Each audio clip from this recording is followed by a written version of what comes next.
사도행전 11장 15절에서 18절까지 말씀입니다.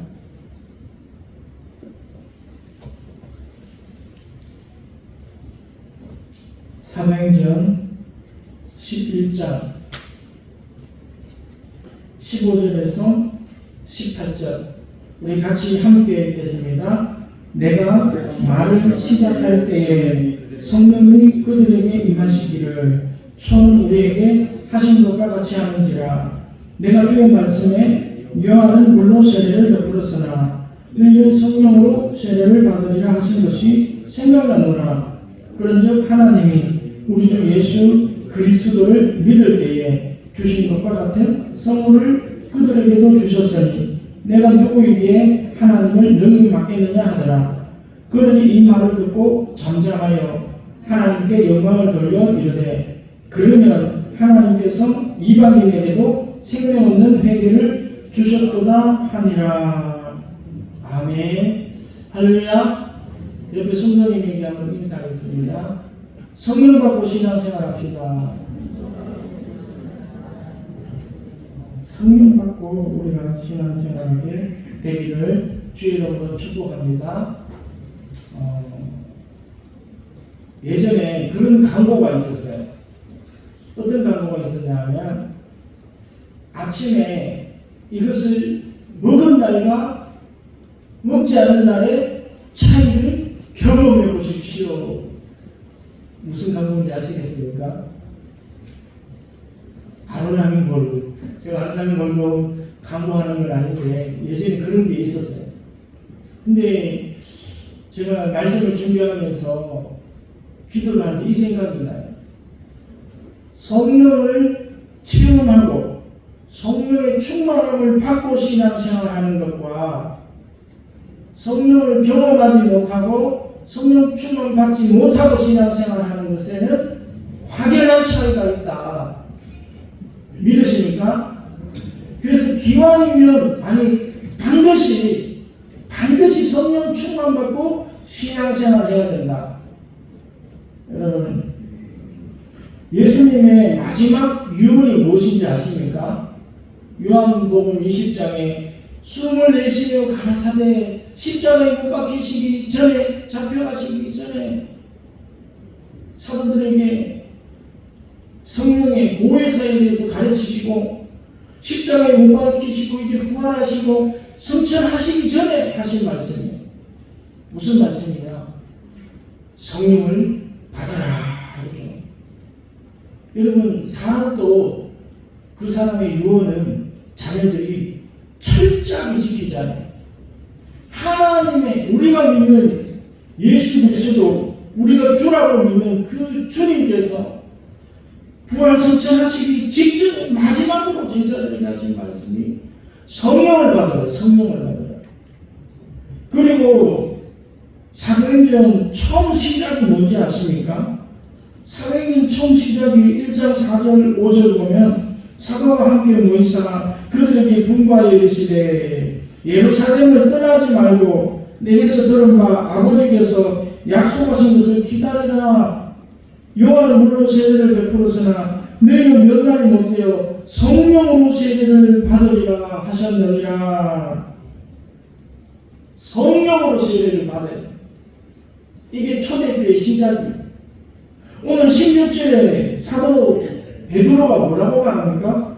내가 주의 말씀에 요한은 물로 세례를 베풀었으나 너희는 성령으로 세례를 받으리라 하신 것이 생각나노라. 예수님이 성천하시기 전에 하신 말씀이 베드로가 지금 생각이 났다는 거예요. 여러분, 우리 성도님들, 오늘날 현대인들의 신앙생활에 가장 중요한 것이 뭐라고 꽂으라면 저는 이거라고 저는 고백하고 주장합니다. 성령 충만 받아. 성령 충만. 한번 여러분 가슴에 손을 얹고 성령 충만 받자 한번 하기를 바랍니다. 왜 안 하세요? 성령 충만 받자. 성령 받기 싫으세요? 성령 받아야 돼요. 여러분, 저와 여러분이 성령 받지 않으면 이 성경에 나와 있듯이 살았다 하는 이름을 가져서나 죽은 사람이로다가 겉으로는 살아서 움직이는 것 같은데 영이 죽어 있다. 영이 죽어 있는데 무슨 신앙생활을 할 수가 있겠어요? 하나님과 교제도 나눌 수가 없고. 그래서 오늘 이 고넬료 가정에 복음이 전해지고 성령의 충만함을 받았는데 그들이 무엇으로 구원을 받았는가? 베드로가 증명을 할 때에 바로 이렇게 말합니다. 성령이야. 성령 충만, 성령 세례. 17절에 그런즉 하나님이 우리 주 예수 그리스도를 믿을 때에 주신 것과 같은 선물을 그들에게도 주셨으니 내가 누구에게 하나님을 능히 맡겠느냐 하더라. 구원의 학점이 뭐냐? 성령이라고. 성령 받아야 구원이 학점이 되는 거예요. 그래서 여러분, 저와 여러분이 성령 받고 신앙생활 하기를 주의 이름으로 축복합니다. 그래서 성령을 받고 신앙생활하는 것과 받지 않고 신앙생활하는 것의 차이가 무엇일까? 성령 받을 때 어떤 일이 우리에게 일어나는가? 오늘 한번 찾아보면서 은혜 받기를 주님의 이름으로 축복합니다. 여러분, 히브리서 13장 8절에 보면 이런 말씀이 있어요. 예수 그리스도는 어제나 오늘이나 영원토록 동일하다. 창세기 때부터 요한계시록까지 처음부터 마지막까지 알파와 오메가 되시는 그 예수님은 어제나 오늘이나 영원토록 동일하다는 거예요. 똑같은 모습으로 저와 여러분에게 나타난다는 거예요. 베드로 사도나 12사도나 120명의 성도들에게 임하였던 초대교회 때 임하였던 그 성령의 역사가 다르게 오늘날 다르게 나타나는 게 아니라 똑같은 모습으로 나타난다. 믿으십니까? 유대인이나 헬라인이나 믿는 자나 믿지 않는 자나 성령이 역사하시면 동일한 모습으로 나타난다. 오늘 그렇게 말해요. 우리가 그리스도를 믿을 때 주신 것과 다른 선물을 그들에게 주셨으니 이렇게 말하지 않고 같은 선물을 주셨어요. 같이 역사해요. 그래서 우리가 내가 정말 성령 받은 사람인가 하나님의 은혜를 받은 사람인가 알 수 있는 방법은 성령 안에 있는 사도들이 성령 받은 모습을 보면 알아요. 그 모습과 내가 같은가 다른가. 같으면 안심하면 돼요. 뭔가 좀 다르다. 그러면 우리가 깊이 생각을 해봐야 돼요. 그래가지고 이거는 하나님이 주신 성령이 아니구나. 강한 당대함으로 내어 쫓아야 돼요. 여러분 꼭 기억하기를 주여로 축복합니다. 반드시 기억하세요. 예수 그리스도는 어제나 오늘이나 영원토록 다르신 분이라고요? 동일하다. 그래서 오늘 우리에게 한번 살펴보기를 원합니다. 성령이 우리에게 임하면 어떤 역사가 일어나는가? 첫 번째, 하나님의 음성을 듣게 된다. 하나님의 음성. 여러분 하나님의 음성을 들으십니까? 매일매일 들으십니까? 갑자기 시각이 내가 듣고 있나 안 듣고 있나 고민되죠, 그죠? 자, 사도행전 2장 17절에 보면 이런 말씀이 있어요. 하나님이 말씀하시기를 말세에 내가 내 영을 모든 육체에 부어주리니 너희의 자녀들은 예언을 할 것이요 너희의 젊은이들은 환상을 보고 너희의 늙은이들은 꿈을 꾸리라. 요한계시록 2장 28절에 그 말씀이 하나님의 영을 받게 되면 이게 성령이죠. 영을 받게 되면 하나님의 음성을 듣게 된다. 왜 들을 수 있는가? 우리는 죄와 허물로 영이 죽었던 사람들이잖아요. 그런데 하나님의 은혜로 예수 그리스도를 믿고 물과 성령으로 거듭나니 다시 살아났다는 거예요. 우리가 살아났으니까 감각이 생긴 거예요. 무슨 감각? 영의 감각. 영은 무슨 기관이냐? 하나님과 교제할 수 있는 하나님은 영이시라고 말하잖아요. 하나님은 영이시기 때문에 우리의 영이 살아나야 하나님과 교제가 되는 거예요. 그러니까 우리의 영이 살아났으니까 하나님을 보게 되고 듣게 되고 만질 수 있고 느낄 수 있는 거예요.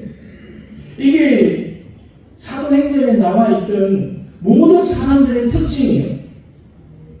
한번 몇 명만 한번 살펴보면 빌립 집사님이라는 분이 사도행전 8장에 나오는데 한번 보면 8장 26절에 주의 사자가 빌립에게 말하여 이르되 주의 사자 천사가 이 빌립 집사님에게 말했다는 거예요.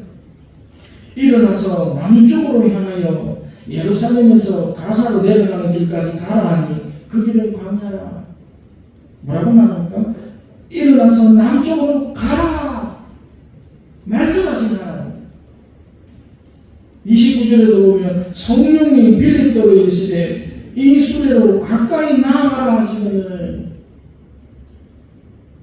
여러분들도 이러한 음성을 듣게 되기를 주의로 축복합니다. 성령 충만함을 듣게 되어 있다는 사도행전 9장 10절에 그렇게 다메섹에 아나니아라는 제자가 있더니 주께서 환상 중에 불러 이르시되 아나니아라 하시거늘 대답하되 주여 내가 여기 있나이다. 하나님의 음성을 어떻게 들었어요? 환상 가운데 하나님이 말씀하신 거예요. 꿈속에서 하나님이 말씀하시기도 하고 야곱이 도망가다가 베델이라는 곳에서 돌베개하고 누워서 잘 때 꿈속에 하나님이 나라의 보좌가 보이고 천국이 보이면서 사람들 위로 오르락내리락 천사를 보았다라고 말합니다. 이 하나님 만나는 거죠. 그래서 주께서 환상 중에 불러 이르시되 아나니아 하시거늘 대답하되 주여 내가 여기 있나이다. 내가 여기 있나이다. 주께서 이르시되 일어나 직가로 하는 거리로 가서 유다의 집에서 다소 사람 사울이라는 사람을 찾아라. 그가 기도하는 중이니라.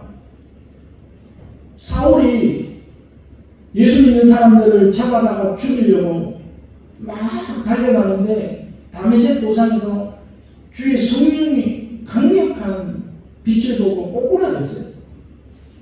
그래서 식음을 전폐하고 기도하고 누워있는데 예수님은 그의 제자 아나니아라는 사람에게 가서 너가 사울에게 가서 안수해주고 성령으로 충만케 해라 이렇게 명령한 거예요. 아나니아가 생각할 때 저 사람은 예수를 잡아다 죽이려는 사람인데 내가 어떻게 갑니까? 두렵고 떨리는 거예요. 그럼에도 하나님이 강력하게 말씀하시니까 사울이 가서 하나님의 말씀을 전하고 안수하니까 사울에게 있던 눈에 덮어 쓰여 있던 비련이 확 벗겨지면서 하나님을 제대로 보게 되는 거예요. 이런 역사들이 계속 나와요. 수도 없이 나와요. 이 모든 예를 다 들어야 오늘 설교가 저녁까지 가야 되기 때문에 여러분이 한번 찾아보시기로 사도행전 읽어보면서 이 고넬료도 마찬가지잖아요. 사도행전 10장 30절에 고넬료가 이런데 내가 나흘 전 이맘때까지 내 집에서 제국시 기도하는데 갑자기 한 사람이 빛난 옷을 입고 내 앞에 서서 말하되 고넬료야 하나님이 내 기도를 들으시고 내 구제를 기억하셨으니 이렇게 말씀하시는 거예요. 여러분 바울, 고넬료, 베드로, 빌립, 아나니아 초대교회의 성령 충만한 주의 종들은 다 이 하나님의 환상과 음성과 천사의 소리를 들었다. 여러분들도 그렇게 되기를 주님의 이름으로 축복합니다.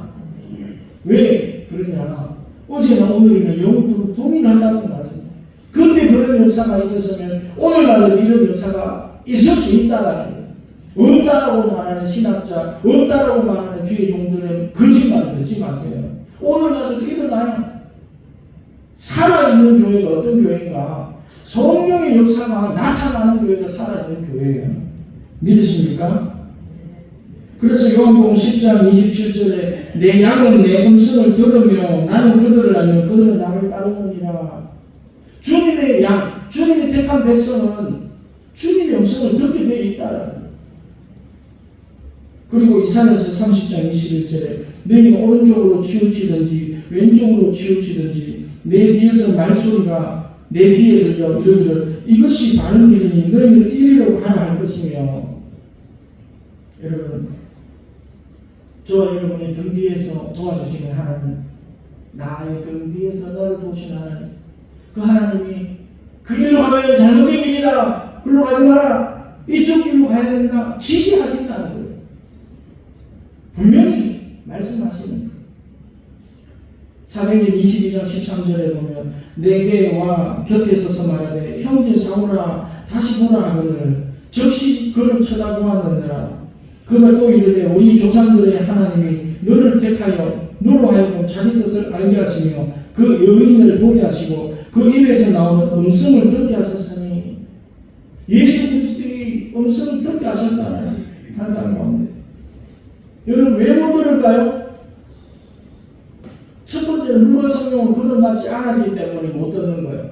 두 번째로는 들으려고 아예 마음조차 귀를 안 기울이니까 못 듣는 거예요. 들어도 불순종하기 때문에 더 이상 말하지 않는 거예요. 여러분들도 한번 생각해 보세요. 한 번 이야기하고 두 번 이야기하고 세 번 이야기했는데 상대방이 아무런 반응도 없고 들은 척도 안 해. 그러면 여러분 계속 말할까요 안 할까요? 그 다음부터 말 안 하죠. 말하는 뭐하는 왜 입만 아프다 이렇게 나오잖아요. 들으려고 해요.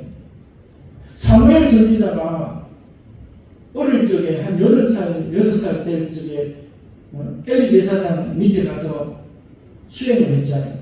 어느 날 갑자기 잠을 자는데 엘리 제사장이 사무엘을 부르는 거예요. 사무엘아, 사무엘아. 그래서 사무엘이 얼른 엘리 제사장이 가서 주여 저를 부르셨다니까. 그러니까 아니 나 너 안 불렀어. 이 자다가 왜 깨어나서 달려오느냐. 들어가 자라. 또 자려고 하는데 또 사무엘아 사무엘. 이제 또 엘리 제사장이 가니까 안 불렀다는 거예요. 근데 엘리 제사장이 가만히 생각해 보니까 이것은 하나님이 지금 사무엘을 부르시고 계시는구나. 그래서 사무엘에게 그렇게 말하는 거예요. 또 부르는, 너를 부르는 음성이 들리거든 이렇게 고백해라. 주여 당신의 종용이 말씀하시옵소서 내가 듣겠나이다. 그렇게 고백하고 무릎을 꿇으라는 거예요. 그러니까 딱 사무엘이 엘리 제사장의 그 가르쳐준 대로 딱 그렇게 하니까 엘리 제사장의 가문에 일어날 일들을 하나님이 싹 다 가르쳐 주는 거예요. 아니 말해 주는 거예요. 이게 하나님의 역사예요. 과거에도 이런 일이 있었고 초대교회도 이런 일이 있었고 오늘날에도 그런 일이 있을 수 있다. 여러분 믿으시기를 주의로 축복합니다. 그래서 귀를 기울이면 들을 수 있는 거예요. 하나님께 귀를 기울이면 들을 수 있는 거예요. 히브리서 3장 7절에 그러므로 성령이 이르신 바와 같이 오늘 너희가 그의 음성을 듣거든, 그의 음성을 듣거든 광야에서 시험하던 날에 근역하던 것 같이 너희 마음을 완고하게 하지 말라. 오늘 성령님은 여러분에게 분명히 말씀하고 계세요. 여러분 양심에, 여러분 생각에, 여러분 마음에, 여러분 영의 귀에 말씀하시는데 마음을 강팍해 하고 완고하게 해서 듣지 않는다는 거예요.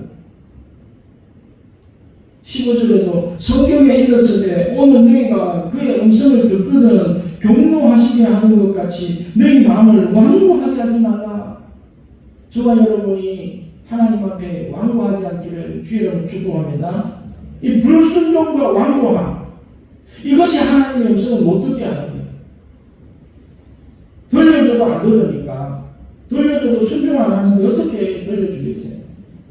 여러분 사무엘이 고백했던 것처럼 주여 말씀하시옵소서 내가 듣겠나이다, 순종하겠나이다. 한번 따라해 보시기 바랍니다. 주여 말씀하시옵소서 내가 순종하겠나이다. 요런 딱 고백하고 하나님 앞에 무릎 꿇고 딱 귀를 기울이면요 하나님이 정확하게 말씀해 주세요. 정확하게. 근데 이렇게 하라 그러면 성도들이 안 해요. 왜 그런지 아세요? 괜히 하나님 음성 들었다가 너 에티오피아로 선교 가거라 뭐 이런 말씀 하실까 싶어가지고 안 듣는 거 아니에요. 괜히 뭐 선교하라 그러고 교회에 뭐 봉사하라 그러고 안 하던 짓을 막 하라 그러고 이러니까 들었다가 내가 손해볼 것 같거든요. 그러니까 아예 들을 생각 안 해요. 그 신앙이 자라지 않는 거예요. 10년, 20년, 30년 다녀도 그 모양 그 꼴이 그대로 변하지 않는 거예요. 하나님의 음성을 들어야지, 순종해야지 신앙이 자라죠. 여러분, 절대로 하나님은 우리에게 손해 입히거나 해를 끼치거나 나쁜 것을 주시지 않는단 말이에요. 믿으십니까? 가장 귀하고 가장 좋은 것을 주시기를 원하시는 하나님. 그러므로 귀를 기울일 필요가 있어요. 두려워하지 마시고 귀를 기울여 들으시기를 주의 이름으로 축복합니다. 두 번째 어떤 역사가 일어나냐. 지금까지 말씀하신 것은 내적인. 우리 안에 말씀하시는 거잖아요. 하나님이. 우리 안에 이제 말씀하는 것은 외적 증거. 외적 증거가 뭐냐면 방언이라는 방언. 내적 증거는 내 안에 하나님의 음성을 들려주시고 확신을 주시고 너는 내 것이다 이렇게 말씀하시고 내가 너를 사랑한다 이렇게 말씀하시는 하나님이 내 안에 내적으로 확신을 주시는 거죠. 그러나 방언은 외적으로 누구나 볼 수 있는 외적인 증거가 되는 거예요. 그래서 이 방언도 중요하다. 여러분 15절 오늘 말씀 15절에 뭐라고 말합니까? 내가 말을 시작할 때에 성령이 그들에게 임하시기를 처음 우리에게 하신 것과 같이 하신지라. 처음 성령 세례 받은 모습이 어떤 모습입니까? 사도행전 2장 3절 4절 한번 읽어드리겠습니다. 마치 불의 혀처럼 갈라지는 것들이 그들에게 보여 각 사람 위에 하나씩 임하여 있더니 그들이 다 성령의 충만함을 받고 성령이 말하게 하심을 따라 다른 언어들로 말하기를 시작하니라. 다른 언어, 방언이라고 방언. 다른 언어, 방언으로 말하기를 시작했다고 기록하고 있어요. 그래서 베드로가 뭐라고 말하냐면 이 고넬료 가정에도 성령이 임했는데 우리에게 성령 임할 때 그 모습 그대로 똑같이 임했다. 이 말은 그들도 방언을 하고 예언을 했다 이 말이에요. 고넬료 가정에서. 여러분 이 외적 정보도 왜 이렇게 중요하나. 성령의 학점 에베소서 1장 13절에 보면 그 안에서 너희도 진리의 말씀 곧 너희의 구원의 복음을 듣고 그 안에서 또한 믿어 약속의 성령으로 인치심을 받았으니. 인치심이 뭐예요? 인간 도장을 찍는다는 말이에요. 여러분 말은 천번 만번 해도 아무 효력이 없어요. 믿으십니까? 말로 약속한 거 너무 좋아하지 마세요. 말은 뒤집어 버리면 끝나버리면 흔적도 없어요. 증거가 안 되는 거예요. 그러나 서류를 만들고 도장을 딱 찍어 놓으면 그것을 법원에 딱 제출하면요 뭐 다른 말 할 수가 없어요. 너의 도장이 찍혔네. 증거가 확실하네. 여러분 우리가 성령의 인치심을 받았다. 이것은 뭐냐면 구원의 확정이란 말이에요. 너는 확실하게 구원을 받았다. 하나님 볼 때 성령으로 인치심을 받았구나. 그래 넌 내 것이구나. 확정이 되는 거예요. 그런데 이것이 없으면 좀 날마다 헷갈리는 거예요. 내가 구원을 받았는지 안 받았는지 하나님의 자녀인지 마귀의 자녀인지 날마다 아리까리하게 헷갈리는 거예요. 그래서 성령의 외적인 증거도 필요한 거예요. 여러분 외적인 증거도 여러분 가지시기를 주의 이름으로 축복합니다. 그래서 여러분 방언하셔야 돼요. 내적으로 아무리 확신이 있어도 외적으로도 이런 충만함으로 방언이 있어야 돼요. 이 충만이라는 말이 무슨 뜻이냐면 이 물컵이 있잖아요. 지금 물이 좋으신 분들이 어느 정도 찼어요? 한 3분의 2 정도 찼잖아요. 이것은 찬 게 아니에요. 충만이라는 말은 주전자로 계속 물을 부어가지고 이게 물이 철철 흘러 넘치는 거예요. 이게 충만이에요. 그래서 내적으로 우선 그러면 자기만 아는 거예요. 그냥 가만히 저 사람이 믿는지 안 믿는지 몰라요. 그런데 충만한 상태가 되면 이게 성령이 밖으로 막 흘러 넘쳐버려요. 그래서 흘러 넘치면 다른 사람도 볼 수 있잖아요. 그래서 날마다 성령이 충만한 은혜들이 다른 사람들에게도 보이기 시작합니다. 이것이 방언이죠. 그래서 이 방언이 얼마나 중요한가.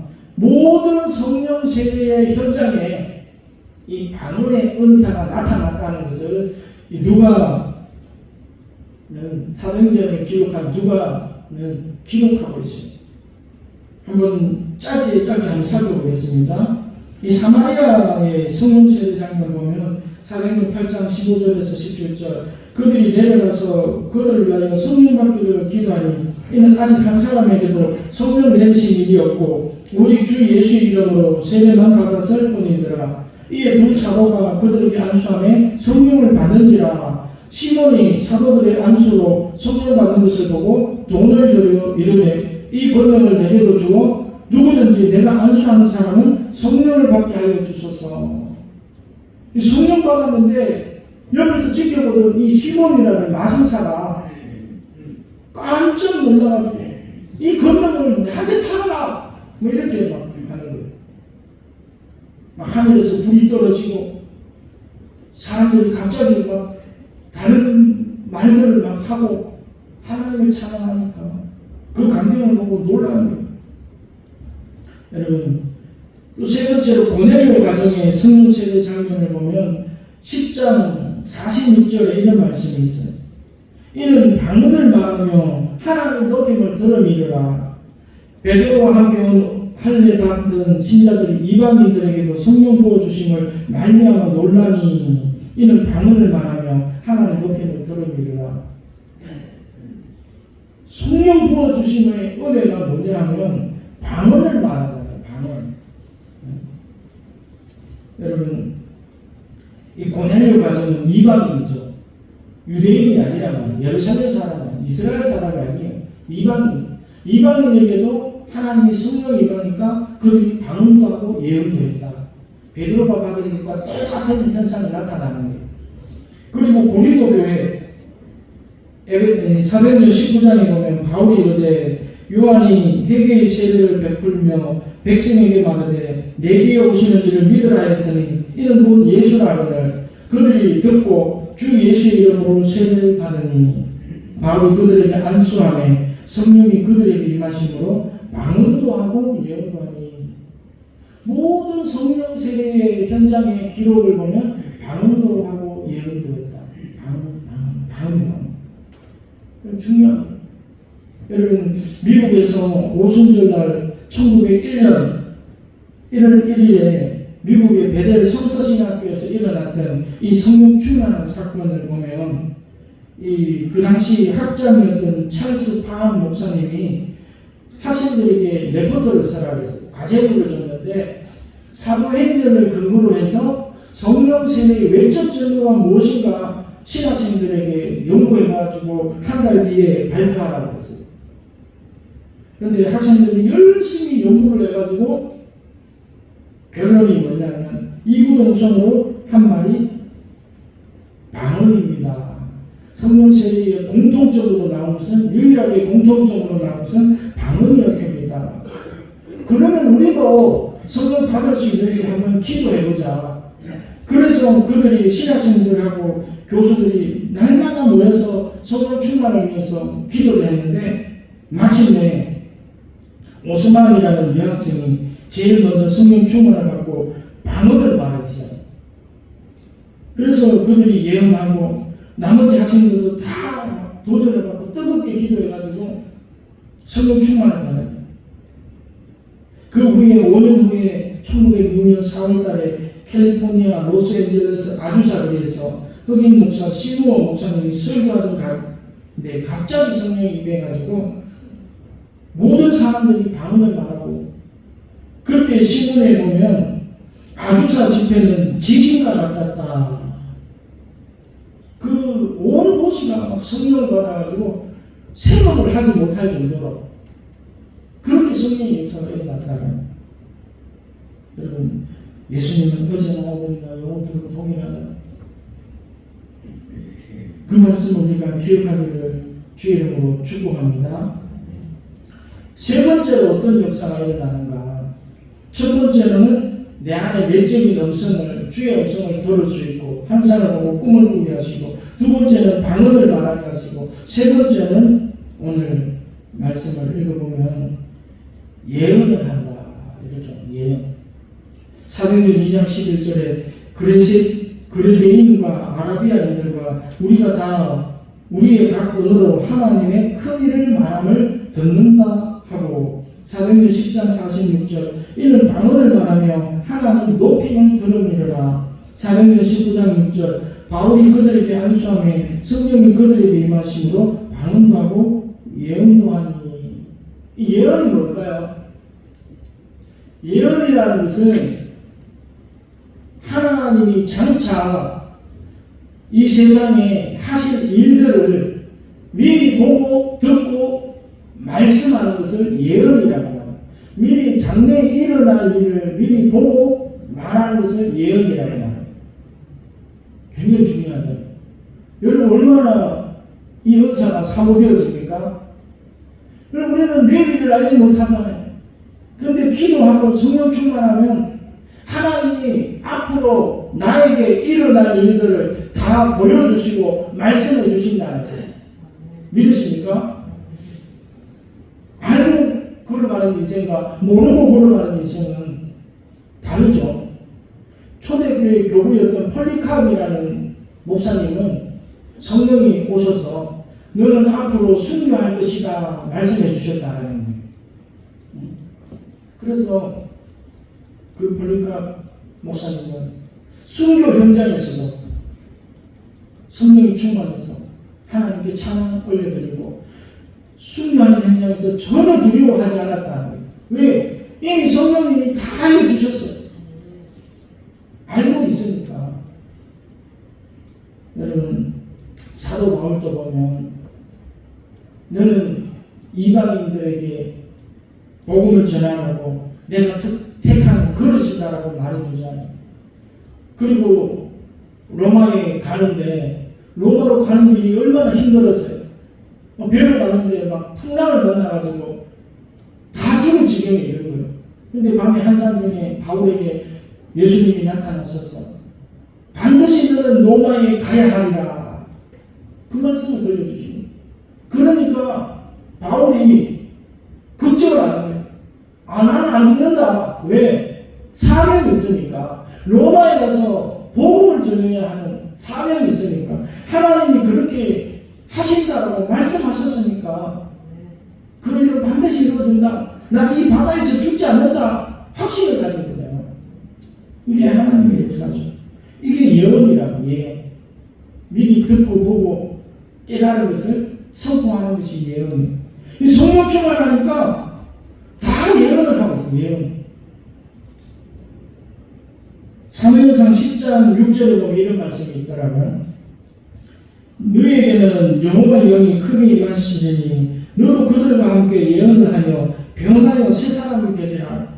그들이 산에 이를 때에 선지자의 무리가 그를 영접하고 하나님의 영이 사울에게 크게 임함으로 그가 그들 중에서 예언을 하니. 초대 이스라엘의 왕이었던 이 사울 왕이 사무엘 선지자를 통해서 기름 부음을 받았어요. 기름 부음을 받고 나니까 하나님의 영이 임했단 말이에요.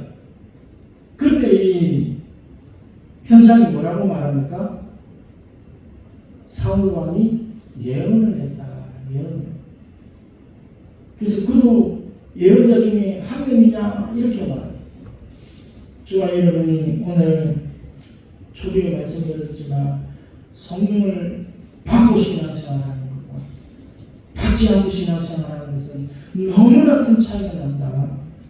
여러분, 반드시 신앙생활하면서 성령 충만 받기를 주의 이름으로 축복합니다. 여러분, 성령의 신이 뭐라고 말합니까? 나만이 못 본 것을 보았고 나만이 듣지 못한 것을 들었고 나만이 모르는 것 깨달았네. 공평하신 하나님을 찬양합니다. 이게 성령의 역사예요. 영이 살아나야 돼요. 영이. 그래서 오늘 말씀을 한번 정리해보면 사도행전 15장 8절에 이런 말씀이 있습니다. 또 마음을 아시는 하나님이 우리에게와 같이 그들에게도 성령을 부어 증언하시고 믿음으로 그들의 마음을 깨끗게 하사 그들이나 우리나 차별하지 아니하셨느니라. 하나님은 차별하시는 분이 아니시다. 이방인들에게는 이렇게 역사하시고 유대인들에게는 이렇게 역사하시고 아니라는 거예요. 동일한 똑같은 선물을 주고 계십니다. 똑같은 선물이 왜? 성령. 사도행전 2장 38절에 사도 베드로가 어떻게 말합니까? 이렇게 말해요. 베드로가 이르되 너희는 회개하여 각각 예수 그리스도의 이름으로 세례를 받고 제사함을 받으라. 그리하면 성령의 선물을 받으리니. 이 성령의 선물은 과거나 현재나 미래나 동일하게 똑같이 모든 사람에게 동일하게 주시는 하나님의 은혜인 줄 믿으시기를 주 이름으로 축복합니다. 참여하지 않는 거예요. 제가 예전에 제가 하는 방언이 좀 이게 부끄럽다고 생각하나? 좀 남한테 좀 내세우기가 좀 그런 방언이거든요. 10년이 지나도 랄랄라 방언밖에 안 하는 거예요. 이게 참 어떻게 해야 되나.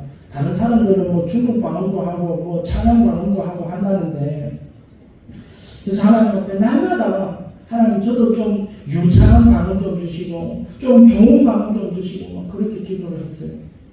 근데 제가 싱가포르에 가서 시티 하비스트 처치라는 곳에 이 비전 트립을 갔었어요. 갔는데 거기서 어떤 가정에 초청을 받아가지고 거기서 이제 구역 예배 드리는 그런 것을 탐방하게 됐어요. 예배 말씀이 끝나고 같이 손잡고 기도하자고 그랬는데 갑자기 방언이 터져버린 저도. 외국에 가서 방언하기가 쉬운 건 아닌데 방언을 막 하는데 들어보니까 내하고 똑같은 방언을 다 하는 거예요. 그 사람들이. 그게 12명 정도가 있었는데 다르지 않더라고요. 싱가포르 사람들도 나하고 똑같은 방언을 하네. 그래서 세계 모든 사람이 나하고 똑같은 방언을 하는구나. 자신감은 동일하다. 하나님은 동일하신 거예요. 우리나라에서 하는 것이나 미국에서 하는 것이나 싱가포르에서 하는 것이나 아프리카에서 하는 것이나 차별이 없이 똑같이 믿으십니까? 그래서 오늘 사도 베드로는 이렇게 말하고 있습니다. 17절 말씀이 참 중요한 것 같아요. 그런즉 하나님이 우리가 주 예수 그리스도를 믿을 때에 주신 것과 같은 선물을 그들에게도 주셨으니 내가 누구이기에 하나님을 능히 맡겠느냐. 하나님을 능히 맡겠느냐. 막을 수가 없다는 거예요. 그리고 그렇게 비난하고 그렇게 공격하던 유대인들도 이렇게 말해요. 그들이 이 말을 듣고 잠잠하여 하나님께 영광을 돌려야 그러면 하나님께서 이방인에게도 생명 없는 회개를 주셨도다 하니라. 그러면 고넬료도 구원받았구나. 그러면 고넬료도 성령 받았구나. 하나님이 사랑하시는구나. 인정을 했다는 거예요. 무엇으로? 성령 받은 것으로. 성령 받은 것으로 하나님의 자녀인 것을 인정했다는 거예요. 우리가 어디 가서 하나님의 자녀고 구원받은 것을 확정받고 인정받을 수가 있어요? 사도들에게 준 그 성령을 우리도 똑같이 받았을 때에 그것이 인정이 되는 거예요. 여러분 신앙생활할 때 그냥 나는 그냥 괜찮아 그렇게 말하지 마시고 정말 내적인 증거와 외적인 증거와 성령의 충만함을 확실히 받아서 힘있는 승리하는 신앙생활을 하기를 주님의 이름으로 축복합니다.